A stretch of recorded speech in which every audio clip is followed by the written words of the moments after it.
อันนี้มันน่าจะเนี่ยน่าจะเลย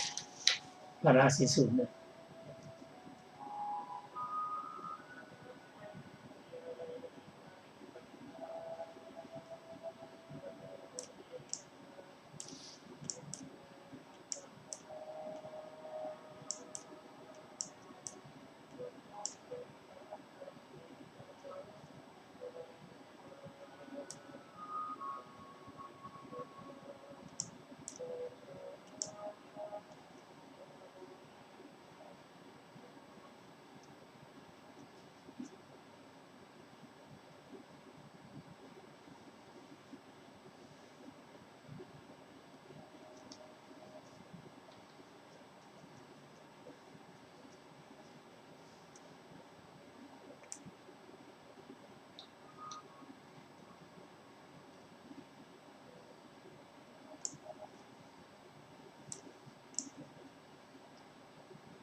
มันใจนี่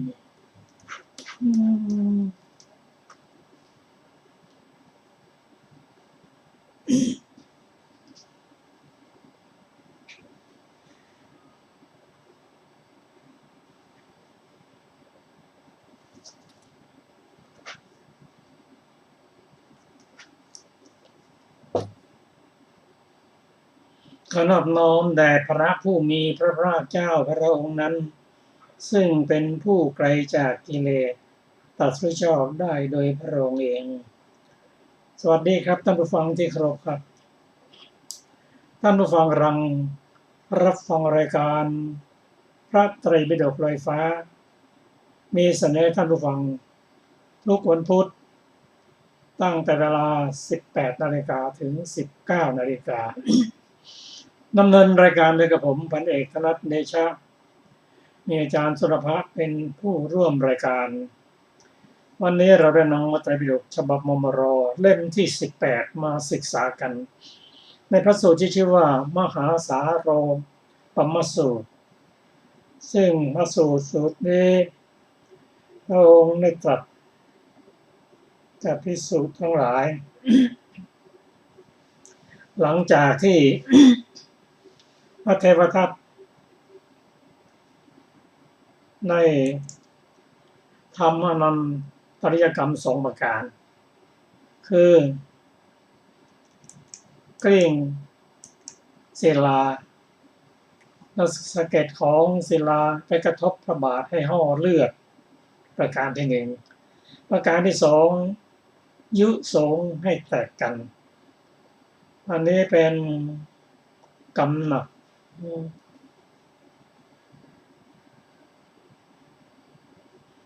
หลังจากที่ท่านจากไปได้ไม่นานพระองค์ก็ปรารภถึงท่านพระเทวทัตได้ตรัสกับภิกษุว่าภิกษุทั้งหลายกุลบุตรบางคนในโลกนี้ออกจากเรือนไม่มีเรือนบวชด้วยศรัทธาด้วยคิดว่าเราเป็นผู้ถูกชาติชรามรณะโศกะปริเทวะทุกข์โทมนัสอุปยาตครอบงำถูกความทุกข์ท่วมทับแล้วมีความทุกข์เป็นเบื้องหน้าแล้วฉะนั้นหนอความกระทำที่สุดแห่งกองทุกข์ทั้งหมดนี้จะหมดไปจะพึงปรากฏเขาบวชแล้วอย่างนั้นและก็ยังลาภสักการะและความสรรเสริญให้บังเกิดขึ้นมีความยินดีมีความดำริเต็มเปี่ยมด้วยลาภสักการะและความสรรเสริญนั้นก็เพราะลาภสักการะและความสรรเสริญนั้นเขายกตนข่มผู้อื่นว่าเรามีลาภสักการะและความสรรเสริญ ส่วนภิกษุอื่นนอกนี้ไม่ปรากฏเป็นผู้มีศักดาน้อยเมื่อเขาคิดอย่างนี้แล้วย่อมมัวเมาถึงความประมาทเพราะลาภสักการะและความสรรเสริญนั้นเมื่อเป็นผู้ประมาทแล้วย่อมอยู่เป็นทุกข์ลองตรัสว่าเปรียบเหมือนบุรุษผู้ต้องการแก่นไม้อยู่คือต้องการพระนิพพานต้องการจะพ้นทุกข์แต่เมื่อต้นไม้ใหญ่มีแก่น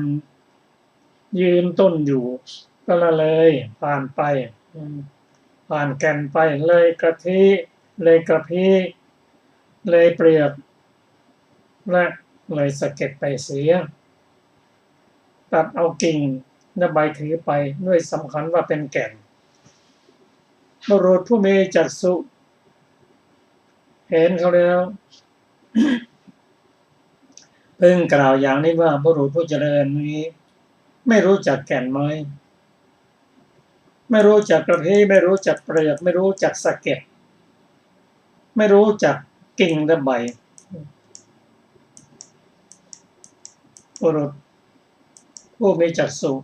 กล่าวว่าผู้เจริญนั้นต้องการแก่นไม้แสวงหาแก่นไม้อยู่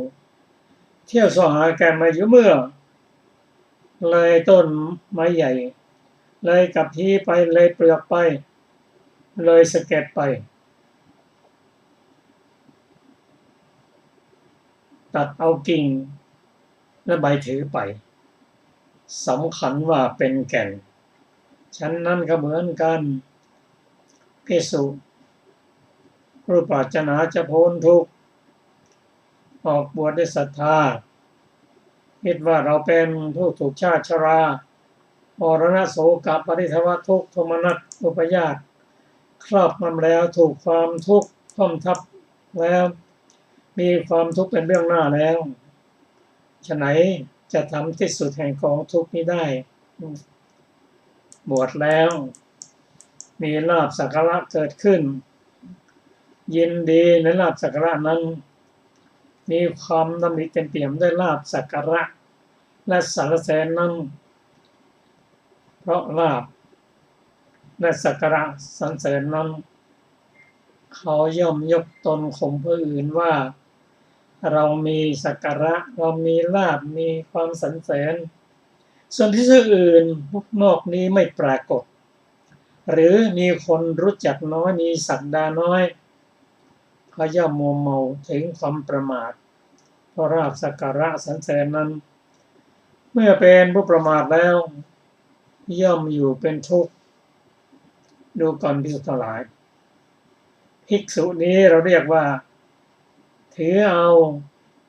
กิ่งและใบของพรหมจรรย์และถึงที่สุดแค่กิ่งและใบนั้นก็พระพุทธเจ้าทรงปรารภวัฏเทวทัตกล่าวถึงภิกษุผู้มีความคิดว่าเรามีโศกปริเทวทุกขโทมนัสทุกกายทุกใจทำยังไงจะให้ทุกข์หมดไปออกบวชก็ลาภสักการะก็เกิดขึ้น ถามว่าออกบวชแล้วทำไมลาภสักการะเกิดขึ้นตอบว่าก็เป็นอานิสงส์ของพระพุทธเจ้านั่นแหละออกบวชแล้วนุ่งผ้ากาสาวะแล้วอานิสงส์หรือบารมีของพระองค์ที่ทำไว้ในอดีตนะคุ้มครองมาจนถึงบัดนี้แต่ภิกษุนั้นไม่เข้าใจไปติดอยู่ในลาภสักการะสรรเสริญและไปข่มผู้อื่นว่าภิกษุอื่นเป็นผู้ไม่มีลาภไม่มีสักการะไม่มีสรรเสริญเป็นผู้มีคนรู้จักน้อยประมาทเมื่อประมาทแล้วก็ได้แค่ลาภสักการะนั่นแหละจบแค่นั้นเองส่วนภิกษุอีกส่วนหนึ่ง เป็นผู้ที่ออกจากเรือนบริสถาเป็นผู้ถูกชาติชรามรณะโศกปริเทวะทุกขโทมนัสครอบงำแล้วถูกความทุกข์ท่วมทับแล้วมีความทุกข์เป็นเบื้องหน้าทำยังไงจะทำให้กองทุกข์นี้หมดไปหมดแล้วลาภสักการะเกิดขึ้นสรรเสริญเกิดขึ้นแต่เขามายินดี ในลาภสักการะนั้นเมื่อยินดีก็ยังมีความคิดไม่เต็มเปี่ยมว่ายังมีอะไรสูงกว่านั้นอีกเขาไม่ยกตนข่มผู้อื่นเพราะลาภสักการะและสรรเสริญนั้นเขาย่อมไม่มัวเมาไม่ประมาทเพราะลาภสักการะและความสรรเสริญนั้นเมื่อไม่เป็นผู้ประมาทแล้วย่อมถึงพร้อมแห่งศีลไม่สำเร็จแต่เขามีความยินดีดำริความเต็มเปี่ยมด้วยศีลนั้นทั้งยกตนข่มผู้อื่นว่าเรามีศีลมีกัญญาธรรมส่วนภิกษุอื่นนอกนี้เป็นผู้ทุศีลมีบาปธรรมเมื่อคิดฉะนั้นจะมัวเมาถึงความประมาทเพราะความประมาทแห่งศีลนั้นเมื่อเป็นผู้ประมาทแล้วย่อมอยู่เป็นทุกข์พระองค์ตรัสว่าภิกษุนั้น ก็มัวเมาในศีลไปข่มผู้อื่นก็เกิดความมัวเมาเป็นทุกข์ความต้องการแก่นไม้นั้นเพราะความไม่รู้จักก็ได้แค่ศีลนั้นคืออะไรสะเก็ดของแก่นไม้นั้น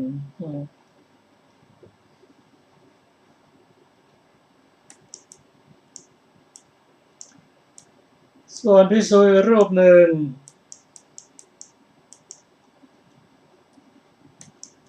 ปรารถนาจะพ้นจากทุกข์เช่นเดียวกันไม่ติดอยู่ในกิ่งและใบของเปลือกไม้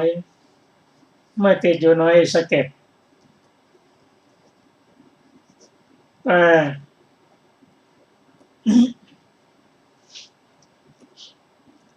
เมื่อบวชแล้วไม่ติดอยู่ในสรรเสริญลาภสักการะและไม่ติดอยู่ในศีลนั้นเป็นผู้ไม่ประมาทเมื่อไม่ประมาทไม่ยกตนข่มผู้อื่นด้วยเพราะลาภสักการะและศีลนั้นก็ยังสมาธินั้นให้เกิดขึ้นสำเร็จสมาธิแล้วก็มีความยินดีมีความดำริเต็มเปี่ยมด้วยความถึงพร้อมแห่งสมาธินั้นถ้าว่าไปยกตนข่มผู้อื่นว่าคนอื่นจิตไม่ตั้งมั่นมีจิตหมุนไปผิดแล้วมัวเมาประมาทเพราะความถึงพร้อมแห่งสมาธินั้นเมื่อเป็นเช่นนั้นย่อมเป็นทุกข์ติดอยู่ในสมาธินั้นซึ่ง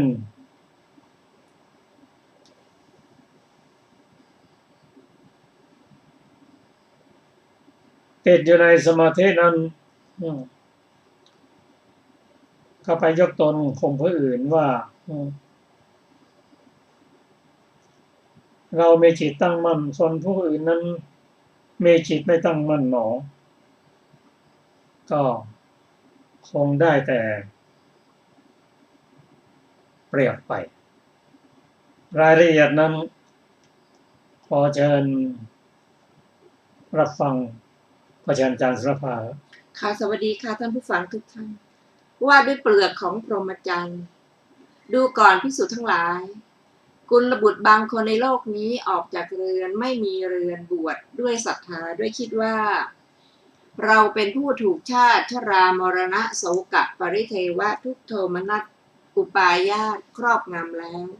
ถูกความทุกข์ท่วมทับแล้วมีความทุกข์เป็นเบื้องหน้าฉะนั้นหนอความกระทำที่สุดแห่งกองทุกข์ทั้งมวลนี้จะพึงปรากฏเขาบวชอย่างนั้นแล้วยังลาภสักการะและความสรรเสริญให้บังเกิดขึ้นเขาไม่มีความยินดีมีความดำริยังไม่เต็มเปี่ยมด้วยลาภสักการะและความสรรเสริญนั้นเขาไม่ยกตนไม่ข่มผู้อื่นเพราะลาภสักการะและความสรรเสริญอันนั้นเขาย่อมไม่มัวเมาไม่ถึงความประมาทเพราะลาภสักการะและความสรรเสริญนั้นเมื่อเป็นผู้ไม่ประมาทแล้วย่อมยังความถึงพร้อมแห่งศีลให้สำเร็จ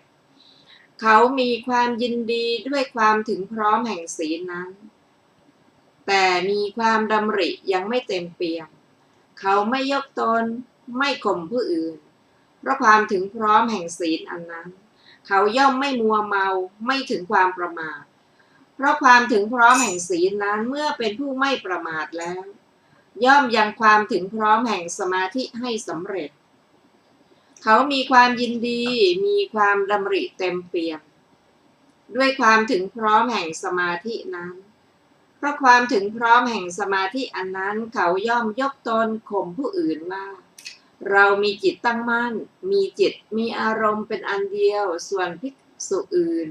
นอกนี้มีจิตไม่ตั้งมั่นมีจิตหมุนไปผิดแล้วเขาย่อมมัวเมาถึงความประมาทเพราะความถึงพร้อมแห่งสมาธินั้นเมื่อเป็นผู้ประมาทแล้วย่อมอยู่เป็นทุกข์ดูก่อนภิกษุทั้งหลายเปรียบเหมือนบุรุษผู้มีความต้องการแก่นไม้แสวงหาแก่นไม้เที่ยวเสาะหาแก่นไม้อยู่เมื่อต้นไม้ใหญ่มีแก่นตั้งอยู่ละเลยแก่นละเลยกระพี้ไปเสียถากเอาเปลือกถือไปสำคัญว่าแก่นบุรุษผู้มีจักษุเห็นเขาผู้นั้นแล้วพึงกล่าวอย่างนี้ว่าบุรุษผู้เจริญนี้ไม่รู้จักแก่นไม่รู้จักกระพี้ไม่รู้จักเปลือกไม่รู้จักสะเก็ดไม่รู้จักกิ่งและใบจริงอย่างนั้นบุรุษผู้เจริญนี้มีความต้องการแก่นไม้แสวงหาแก่นไม้เที่ยวเสาะหาแก่นไม้อยู่เมื่อต้นไม้ใหญ่มีแก่นตั้งอยู่ละเลยแก่นละเลยกระพี้ไปเสียถากเอาเปลือกถือไปสำคัญว่าแก่นและกิจที่จะพึงทำด้วยไม้แก่นของเขาจักไม่สำเร็จประโยชน์แก่เขาฉันใด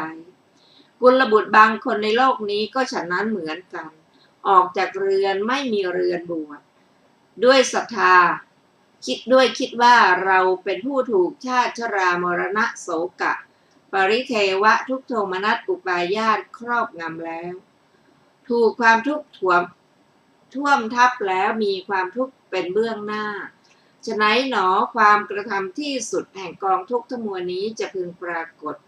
เขาบวชอย่างนั้นแล้วยังลาภสักการะและความสรรเสริญให้บังเกิดขึ้นเขาไม่มีความยินดีมีความดำริยังไม่เต็มเปี่ยมด้วยลาภสักการะและความสรรเสริญนั้นเขาไม่ยกตนไม่ข่มผู้อื่นเพราะลาภสักการะและความสรรเสริญอันนั้นเขาย่อมไม่มัวเมาไม่ถึงความประมาทเพราะลาภสักการะและความสรรเสริญนั้นเมื่อเป็นผู้ไม่ประมาทแล้วย่อมยังความถึงพร้อมแห่งศีลให้สำเร็จเขามีความยินดีด้วยความถึงพร้อมแห่งศีลนั้นแต่มีความดำริยังไม่เต็มเปี่ยมเขาไม่ยกตนไม่ข่มผู้อื่นเพราะความถึงพร้อมแห่งศีลนั้นเขาย่อมไม่มัวเมาไม่ถึงความประมาทเพราะความถึงพร้อมแห่งศีลนั้นเมื่อเป็นผู้ไม่ประมาทแล้วย่อมยังความถึงพร้อมแห่งสมาธิให้สำเร็จเขามีความยินดีมีความดำริเต็มเปี่ยมด้วยความถึงพร้อมแห่งสมาธินั้นเขาย่อมยกตนข่มผู้อื่นว่าเรามีจิตตั้งมั่นมีจิตมีอารมณ์เป็นอันเดียวส่วนภิกษุอื่นนอกนี้มีจิตไม่ตั้งมั่นมีจิตหมุนไปผิดแล้วเขาย่อมมัวเมาถึงความประมาท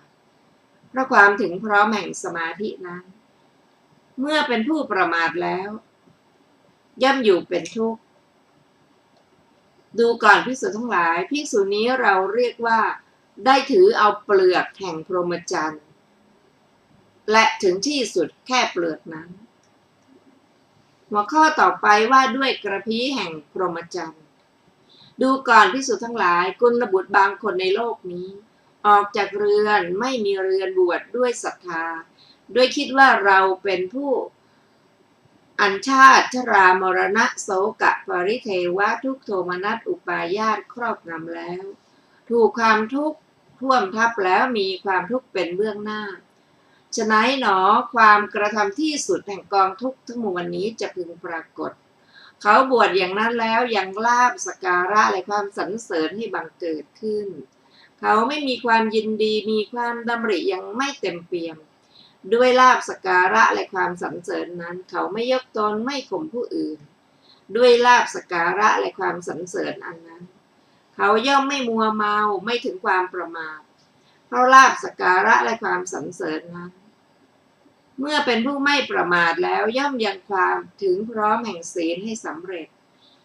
เขามีความยินดีด้วยความถึงพร้อมแห่งศีลนั้นแต่มีความดำริยังไม่เต็มเปี่ยมเขาไม่ยกตนไม่ข่มผู้อื่นเพราะความถึงพร้อมแห่งศีลอันนั้นเขาย่อมไม่มัวเมาไม่ถึงความประมาทเพราะความถึงพร้อมแห่งศีลนั้น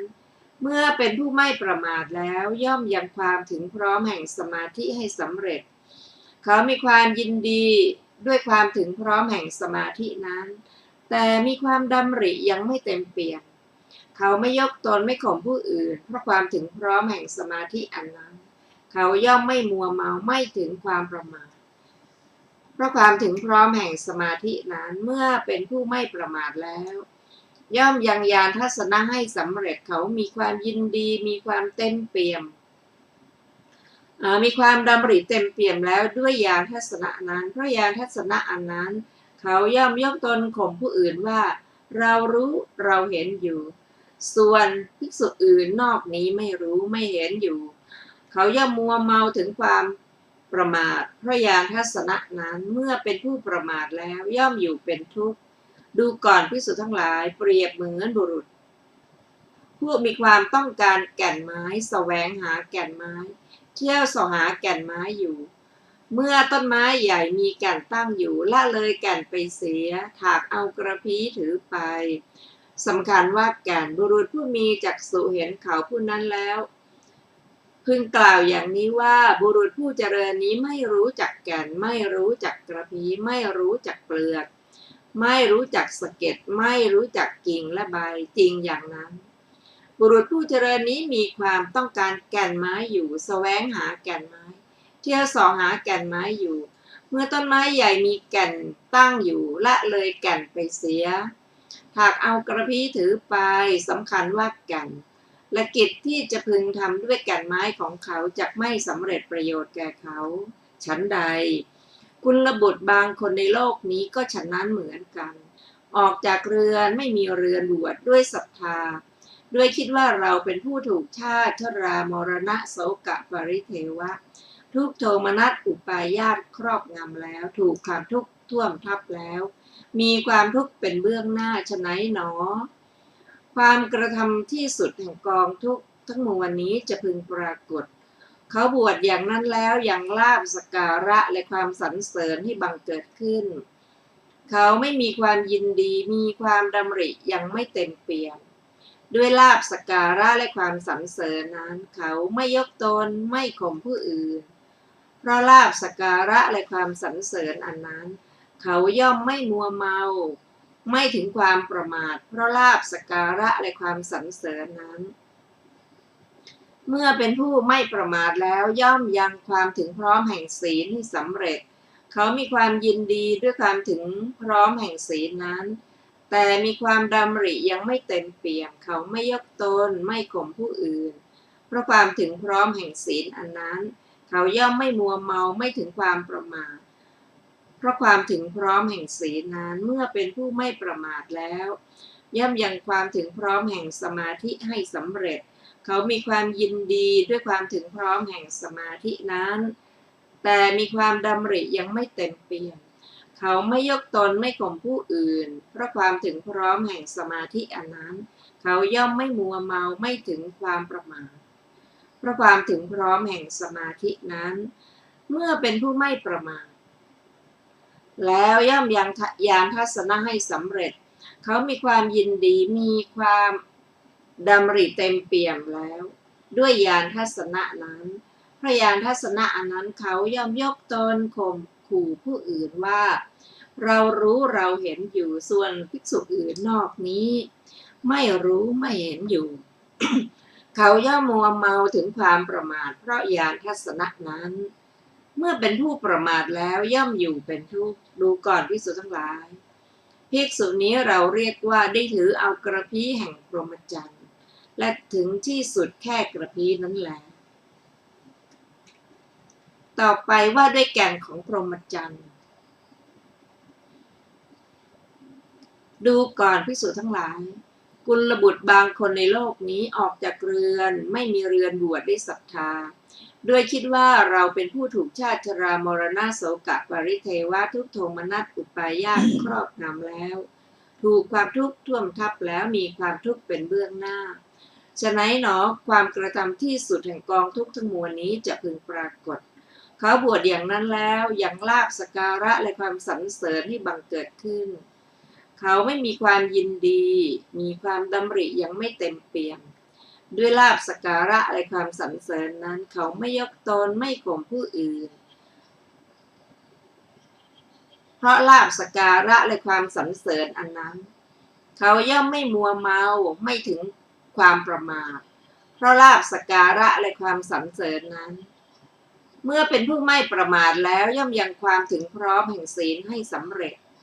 เขามีความยินดีด้วยความถึงพร้อมแห่งศีลนั้นแต่มีความดำริยังไม่เต็มเปี่ยมเขาไม่ยกตนไม่ข่มผู้อื่นเพราะความถึงพร้อมแห่งศีลอันนั้นเขาย่อมไม่มัวเมาไม่ถึงความประมาทเพราะความถึงพร้อมแห่งศีลนั้นเมื่อเป็นผู้ไม่ประมาทแล้วย่อมยังความถึงพร้อมแห่งสมาธิให้สำเร็จเขามีความยินดีด้วยความถึงพร้อมแห่งสมาธินั้นแต่มีความดำริยังไม่เต็มเปี่ยมเขาไม่ยกตนไม่ข่มผู้อื่นเพราะความถึงพร้อมแห่งสมาธิอันนั้นเขาย่อมไม่มัวเมาไม่ถึงความประมาทเพราะความถึงพร้อมแห่งสมาธินั้นเมื่อเป็นผู้ไม่ประมาทแล้วย่อมยังญาณทัศนะให้สำเร็จเขามีความยินดีด้วยญาณทัศนะนั้นแต่มีความดำริยังไม่เต็มเปี่ยมเขาไม่ยกตนไม่ข่มผู้อื่นเพราะญาณทัศนะนั้นเขาย่อมไม่มัวเมาไม่ถึงความประมาทเพราะญาณทัศนะนั้นเมื่อเป็นผู้ไม่ประมาทแล้วย่อมยังสมยวิโมกข์ให้สำเร็จดูก่อนภิกษุทั้งหลายข้อที่ภิกษุนั้นจะพึงเสื่อมจากสมยวิมุตตินั้นเป็นฐานะที่จะมีได้ดูก่อนภิกษุทั้งหลายเปรียบเหมือนบุรุษผู้มีความต้องการแก่นไม้แสวงหาแก่นไม้เที่ยวเสาะหาแก่นไม้อยู่เมื่อต้นไม้ใหญ่มีแก่นตั้งอยู่ถากเอาแก่นถือไปรู้จักว่าแก่นบุรุษผู้มีจักษุเห็นเขาผู้นั้นแล้วพึงกล่าวอย่างนี้ว่าบุรุษผู้เจริญนี้รู้จักแก่นรู้จักกระพี้รู้จักเปลือกรู้จักสะเก็ดรู้จักกิ่งและใบจริงอย่างนั้นบุรุษผู้เจริญนี้มีความต้องการแก่นไม้แสวงหาแก่นไม้เที่ยวเสาะหาแก่นไม้อยู่เมื่อต้นไม้ใหญ่มีแก่นตั้งอยู่ถากเอาแก่นถือไปรู้จักว่าแก่นและกิจที่จะพึงทำด้วยไม้แก่นของเขาจากสำเร็จประโยชน์แก่เขาฉันใดกุลบุตรบางคนในโลกนี้ก็ฉะนั้นเหมือนกันออกจากเรือนไม่มีเรือนบวชด้วยศรัทธาด้วยคิดว่าเราเป็นผู้ถูกชาติชรามรณะโศกะปริเทวะทุกโทมนัสอุปายาสครอบงำแล้วถูกความทุกข์ท่วมทับแล้วมีความทุกข์เป็นเบื้องหน้าฉะนั้นหนอความกระทำที่สุดแห่งกองทุกข์ทั้งมวลนี้จะพึงปรากฏเขาบวชอย่างนั้นแล้วยังลาภสักการะและความสรรเสริญให้บังเกิดขึ้นเขาไม่มีความยินดีมีความดำริยังไม่เต็มเปี่ยมด้วยลาภสักการะและความสรรเสริญนั้นเขาไม่ยกตนไม่ข่มผู้อื่นเพราะลาภสักการะและความสรรเสริญอันนั้นเขาย่อมไม่มัวเมาไม่ถึงความประมาทเพราะลาภสักการะและความสรรเสริญนั้นเมื่อเป็นผู้ไม่ประมาทแล้วย่อมยังความถึงพร้อมแห่งศีลให้สำเร็จเขามีความยินดีด้วยความถึงพร้อมแห่งศีลนั้นแต่มีความดำริยังไม่เต็มเปี่ยม เขาไม่ยกตนไม่ข่มผู้อื่นเพราะความถึงพร้อมแห่งศีลอันนั้นเขาย่อมไม่มัวเมาไม่ถึงความประมาทเพราะความถึงพร้อมแห่งศีลนั้นเมื่อเป็นผู้ไม่ประมาทแล้วย่อมยังความถึงพร้อมแห่งสมาธิให้สำเร็จเขามีความยินดีด้วยความถึงพร้อมแห่งสมาธินั้นแต่มีความดำริยังไม่เต็มเปี่ยมเขาไม่ยกตนไม่ข่มผู้อื่นเพราะความถึงพร้อมแห่งสมาธิอันนั้นเขาย่อมไม่มัวเมาไม่ถึงความประมาทเพราะความถึงพร้อมแห่งสมาธินั้นเมื่อเป็นผู้ไม่ประมาทแล้วย่อมยังญาณทัศนะให้สำเร็จเขามีความยินดีด้วยญาณทัศนะนั้นแต่มีความดำริยังไม่เต็มเปี่ยมเขาไม่ยกตนไม่ข่มผู้อื่นเพราะญาณทัศนะนั้นเขาย่อมไม่มัวเมาไม่ถึงความประมาทเพราะญาณทัศนะนั้นเมื่อเป็นผู้ไม่ประมาทแล้วย่อมยังอาสะมยวิโมกข์ให้สำเร็จดูก่อนภิกษุทั้งหลายข้อที่ภิกษุนั้นจะพึงเสื่อมจากอาสมยวิมุตตินั้นไม่ใช่ฐานะไม่ใช่โอกาสที่จะมีได้ท่านผู้ฟังที่เคารพครับมาสู่สูตรนี้มีเรื่องที่จะต้องศึกษาอยู่3 เรื่องด้วยกันคือญาณทัศนะญาณทัศนะนั้นในพระสูตรนี้หมายถึง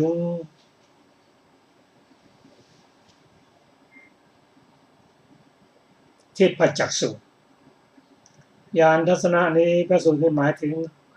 ทิพยจักษุส่วนสมยวิโมกข์นี้หมายถึงวิโมกข์8คือรูป4อรูป4เป็นสมยวิโมกข์ส่วนอสมยวิมุตตินั้นเป็นเจโตวิมุตติ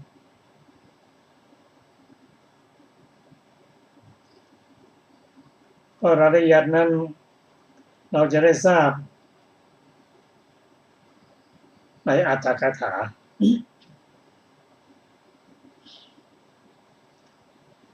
ก็จะขอ ศึกษาอรรถกถาของมหาสาโรปมสูตรมหาสาโรปมสูตรนั้นเองทราบว่าบทว่าอจิระปักกันเตความว่าเมื่อพระเทวทัตทำลายสงฆ์ทำโลหิตุปาทกรรมทำพระโลหิตให้ห่อหลีกไปไม่นานพาพรรคพวกแยกไปโดยเพศเดิมของตนในคำว่าอิทะภิกขเวเอกัจโจกุลปุตโต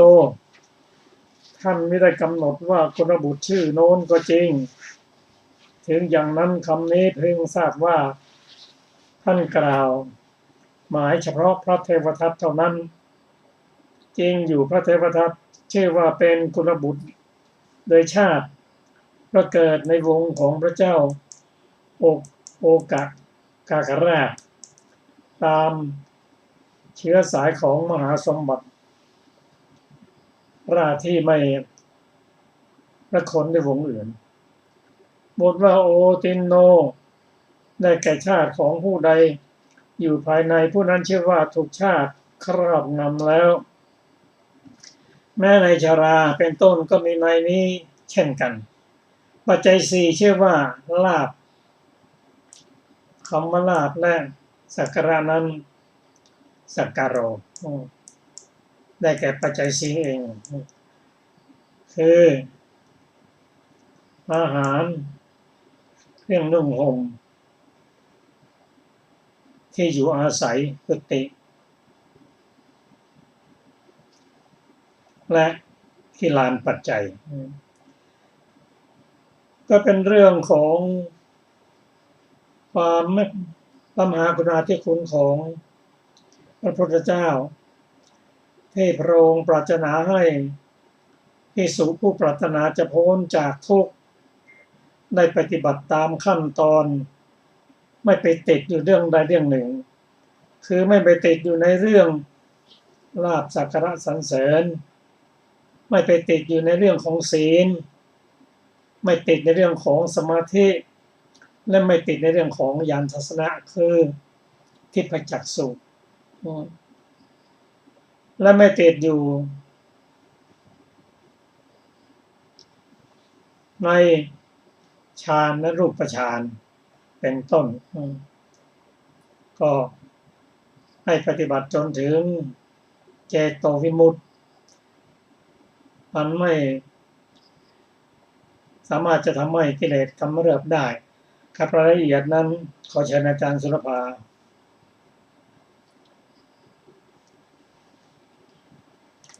ตะกี้เราถึงว่าด้วยที่สุดของพรหมจรรย์ก่อนจะถึงอรรถกถานะคะอันที่สำคัญที่สุดนะคะว่าด้วยที่สุดของพรหมจรรย์ดูก่อนภิกษุทั้งหลายดังพรรณนามาชนี้พรหมจรรย์นี้จึงไม่ใช่ลาภสักการะและความสรรเสริญเป็นอานิสงส์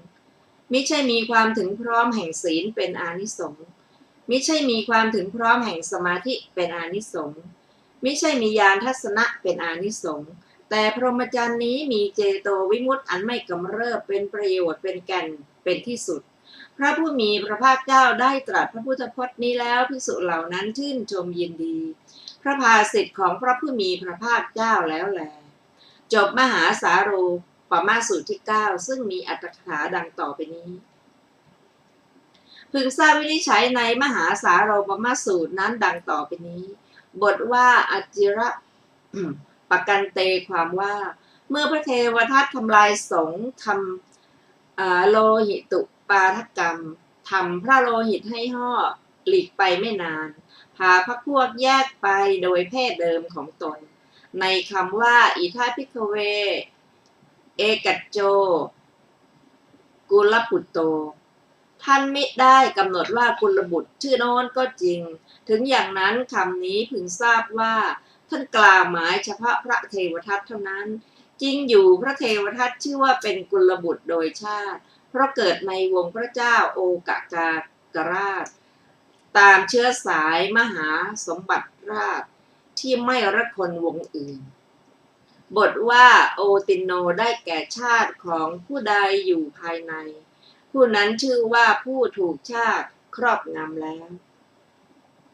แม้ในชราเป็นต้นก็มีนัยนี้เหมือนกันปัจจัย4ชื่อว่าลาภในคำว่าลาภและสักการะเป็นต้นบทว่าสักการโรได้แก่ปัจจัย4เหล่านั้นที่เขาจัดไว้ดีแล้วบทว่าสิโลโกได้แก่การพูดสรรเสริญบทว่าอภินิพพัตเตติได้แก่ให้เกิดบทว่าอปัญญามัตตาความว่าไม่ปรากฏในสถานที่ชนทั้งสองดำรงอยู่ย่อมไม่ได้แม้เพียงอาหารและเครื่องนุ่งห่มบทว่าอเปสักขาได้แก่พวกที่ไม่มีบริวารไม่ได้คนแวดล้อมไปข้างหน้าหรือข้างหลังบทว่าสาเรณสารการณียังได้แก่สิ่งใดสิ่งหนึ่งมีเพลาล้อแอกและไขเป็นต้นที่จะพึงทำด้วยไม้แก่นบทว่าสาขาปลาสังอัคคเหสิพรหมจริยสัจความว่าปัจจัย4ชื่อว่ากิ่งไม้ใบศพของศาสนาพราหมณ์อันมีมรรคผลเป็นสาระได้ถือเอาแต่กิ่งไม้ใบศพนั้นบทว่าเตนะจะโวสานางอาปาธิความว่าก็ด้วยเหตุนั้นแลพระเทวทัตนั้นจึงหยุดด้วยเข้าใจว่าพอแค่นี้เราพบสาระแล้วบทว่าญาณทัศนางอภินิพพัตเตติความว่าพระเทวทัตได้อภิญญา5ก็ทิพยจักษุ อยู่สุดท้ายของอภิญญาห้าที่พระยาจักษุนั้นท่านกล่าวว่าอย่างทัศนะในพระสูตรนี้บทว่าอาชานังอปัสสังวิหารันติ ความว่า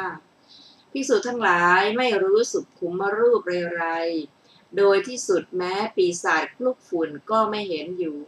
บทว่าอสัมมยวิโมกขังอาราเทติ ความกุลบุตรย่อมยินดีย่อมให้ถึงพร้อมย่อมได้โลกุตระธรรม9ที่ท่านกล่าวไว้อย่างนี้อสัมมยวิโมกข์เป็นไฉนคืออริยมรรคสี่สามัญญผลสี่นิพพานหนึ่งชื่อว่าอสัมมยวิโมกข์จริงอยู่สมาบัติที่เป็นโลกิยะย่อมพ้นจากธรรมที่เป็นข้าศึกในขณะที่ถึงอัปปนานั่นเองเพราะฉะนั้นโลกิยะสมาบัตินั้นท่านจึงกล่าวว่าเป็นสัมมยวิโมกข์อย่างนี้ว่าสัมมยวิโมกข์เป็นไฉนคือรูปาวจรสมาบัติสี่อรูปาวจรสมาบัติสี่นี้เรียกว่าสัมมยวิโมกข์ส่วนโลกุตรธรรมย่อมพ้นได้ทุกการจริงอยู่มรรคเจ็ดและผลเจ็ดที่พ้นคราวเดียวก็เป็นอันพ้นไปเลยนิพพานก็พ้นแล้วเด็ดขาดจริงจากสัพพกิเลสส่วนเดียวเพราะฉะนั้นธรรม9เหล่านี้ท่านจึงกล่าวว่าอาสยวิโมกข์บทว่าอกุปปาเจโตวิมุตติได้แก่วิมุตติสัมปยุตด้วยอรหัตผลประโยชน์นี้ของพรหมจารย์นั้นมีอยู่เพราะเหตุนั้นพรหมจารย์นั้นจึงชื่อว่าเอตทัตถะคือพรหมจารย์นี้มีพระอรหัตผลนั้นเป็นประโยชน์ท่านอธิบายว่านี้เป็นประโยชน์ของพรหมจารย์นั้นบทว่าเอตังสารังความว่าอรหัตมรรคและอรหัตผลนี้เป็นสาระแห่งพรหมจรรย์บทว่าเอตังปริโยสานังความว่าอรหัตผลนี้เป็นที่สุดแห่งพรหมจรรย์นี้เป็นสุดท้ายไม่มีผลที่จะพึงบรรลุยิ่งขึ้นไปกว่านี้เพราะฉะนั้นท่านจึงจบเทศนาตามอนุสนธิดังนี้แลจบอัตถกถามหาสาโรปมาสูตรที่9ต่อไปเป็นจูลสาโรปมาสูตรข้าพเจ้าได้สดับมาอย่างนี้สมัยหนึ่งพระผู้มีพระภาคเจ้าประทับอยู่ณพระวิหารเชตวันอารามของท่านอนาถบิณฑิกเศรษฐีกรุงสาวัตถี ครั้งนั้นพราหมณ์ชื่อปิงคละโกจัชชะเข้าไปเฝ้าพระผู้มีพระภาคเจ้าถึงที่ประทับครั้นแล้วได้ปราศัยกับพระผู้มีพระภาคเจ้าครั้นผ่านการปราศัยพอให้ระลึกถึงกันไปแล้วจึงนั่งณที่ควรส่วนข้างหนึ่งแล้วได้กราบทูลพระผู้มีพระภาคเจ้าว่าข้าแต่ท่านพระโคดมสมณพราหมณ์พวกนี้เป็นเจ้าหมู่เจ้าคณะเป็นคณาจารย์มีชื่อเสียงมียศเป็นเจ้าลัทธิชนเป็นอันมากสมมุติว่าเป็นคนดีคือปูรณกัสสปะมัคคิละโคสาระอาชิตะเกสกัมพลปกุทะกัตตยานะสัญชัยเวรัตบุตรนิโครนนาตบุตรพวกนั้นทั้งหมดรู้ยิ่งตามปฏิญญาของตนหรือทุกคนไม่รู้ยิ่งเลยหรือว่าบางพวกรู้ยิ่งบางพวกไม่รู้ยิ่งพระผู้มีพระภาคเจ้าตรัสว่าอย่าเลยพราหมณ์ข้อที่ว่าพวกนั้นทั้งหมดรู้ยิ่งตามปฏิญญาของตนหรือทุกคนไม่รู้ยิ่งเลยหรือว่าบางพวกรู้ยิ่งบางพวกไม่รู้ยิ่งนั้นจงงดไว้เถิดเราจักแสดงธรรมแก่ท่านจงฟังธรรมนั้นจงการทำไว้ในใจให้ดีเราจะกล่าวปิงคละโกจะฉะพราหมณ์ทูลรับพระดำรัสของพระผู้มีพระภาคเจ้าแล้วว่าด้วยอุปมาผู้ต้องการแก่นไม้พระผู้มีพระภาคเจ้าได้ตรัสว่าดูก่อนพราหมณ์เปรียบเหมือนบุรุษผู้มีความต้องการแก่นไม้แสวงหาแก่นไม้เที่ยวเสาะหาแก่นไม้อยู่เมื่อต้นไม้ใหญ่มีแก่นตั้งอยู่ละเลยแก่นละเลยกระพี้ละเลยเปลือกละเลยสะเก็ดไปเสียตัดเอากิ่งและใบถือไปสำคัญว่าแก่นภิกษุผู้ มีบุรุษผู้มีจักษุเห็นเขาผู้นั้น แล้วพึงกล่าวอย่างนี้ว่าบุรุษผู้เจริญนี้ไม่รู้จักแก่น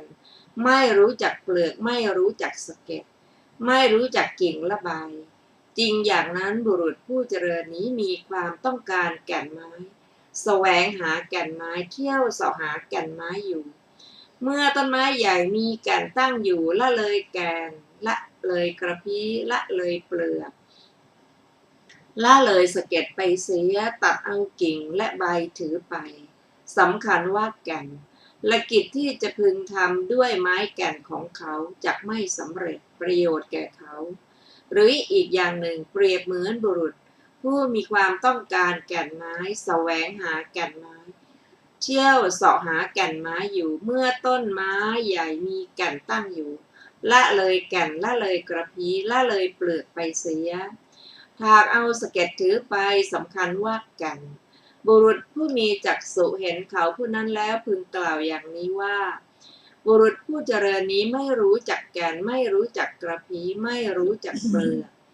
ไม่รู้จักสะเก็ดไม่รู้จักกิ่งและใบจริงอย่างนั้นบุรุษผู้เจริญนี้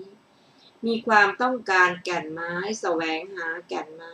เที่ยวเสาะหาแก่นไม้อยู่เมื่อต้นไม้ใหญ่มีแก่นตั้งอยู่ละเลยแก่นละเลยกระพี้ละเลยเปลือกปลายเสียหากเอาสะเก็ดถือไปสำคัญว่าแก่นและกิจที่จะพึงทำด้วยไม้แก่นของเขาจักไม่สำเร็จประโยชน์แก่เขาหรืออีกอย่างหนึ่งเปรียบเหมือนบุรุษผู้มีความต้องการแก่นไม้แสวงหาแก่นไม้เที่ยวเสาะหาแก่นไม้อยู่เมื่อต้นไม้ใหญ่มีแก่นตั้งอยู่ละเลยแก่นละเลยกระพี้ไปเสียหากเอาเปลือกถือไปสำคัญว่าแก่นบุรุษผู้มีจักษุเห็นเขาผู้นั้นแล้วพึงกล่าวอย่างนี้ว่าบุรุษผู้เจริญนี้ไม่รู้จักแก่นไม่รู้จักกระพี้ไม่รู้จักเปลือกไม่รู้จักสะเก็ดไม่รู้จักกิ่งและใบจริงอย่างนั้นบุรุษผู้เจริญนี้มีความต้องการแก่นไม้แสวงหาแก่นไม้เที่ยวเสาะหาแก่นไม้อยู่เมื่อต้นไม้ใหญ่มีแก่นตั้งอยู่ละเลยแก่นละเลยกระพี้ไปเสียถากเอาเปลือกถือไปสำคัญว่าแก่นและกิจที่จะพึงทำด้วยไม้แก่นของเขาจักไม่สำเร็จประโยชน์แก่เขาหรืออีกอย่างหนึ่งเปรียบเหมือนบุรุษผู้มีความต้องการแก่นไม้แสวงหาแก่นไม้เที่ยวเสาะหาแก่นไม้อยู่เมื่อต้นไม้ใหญ่มีแก่นตั้งอยู่ละเลยแก่นไปเสียถากเอากระพี้ถือไปสำคัญว่าแก่น